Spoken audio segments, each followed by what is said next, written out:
Pulit ke East China Hills District aka arpun rutrek rumpang arjarpun rio kila penlong ke jingkra than Umthe ke badang ha papo kompleng police station East China Hills District hadin ke cinyo jingtep lemba ki drone ya ke Bteng jo kamti Dewïong Beaiñ hak te ke ceka katkum ke Kyrwoh bala pha na office rikam USP ke East China Hills District laung bana te ke jingkra ki Pulit kilalap ek jingdon jo wai ke kramti Dewïong Beaiñ ke bala penyat wat hadin ke jingdon ki kendon ki bala perkhingi ke kam Lamba Khyndai Ngut ki nongti Dewïong ki Bteng te krem ki bla itho kerteng ko munilu thapa subsan snam karta ubana manja karbi anglong Assam udipak thapa saupos nam ubadai na diphu karbi anglong Assam ubishal rai arpnus nam na Bhojpur Nepal upula rai sanpras nam na Sherpator Raigaon Kalimpong West Bengal babukiri saupos nam na Dimapur Nagaland ubat kumar liwang laipras nam na Sita Chok Chapa Nepal using engti laipos nam karta na timunga karbi anglong Assam Prakash Chetri, Laipars nam na Teratham Nepal, but ukopal magar na Kohara Chapa. Kyrwoh kalaong bay kacingkra lale katkum ki kendon belabu dekat National Green Tribunal,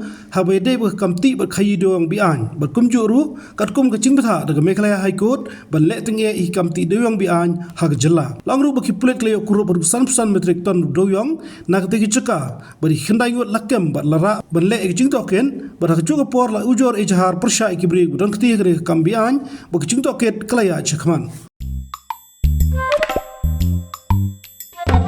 Habatin, pej bahagi ki sharp plus F. Ka plus F? Hakabam bangibam dunaki eki bataye kamet. Namar kata habatiru atau kau kamlu ka umpnyang kadut pej ya ka sharp plus F haka jingsom. Yaki nutrient kumki vitamin bat ka ayan la icon diat bat ka batau bha kam kta I ka dur jingki marbam ka jingma lani ka rukom shed yaki. Balehi banai kita. Kadon ka we ka jing mentoy ba kongsan. Ka kot ka kia.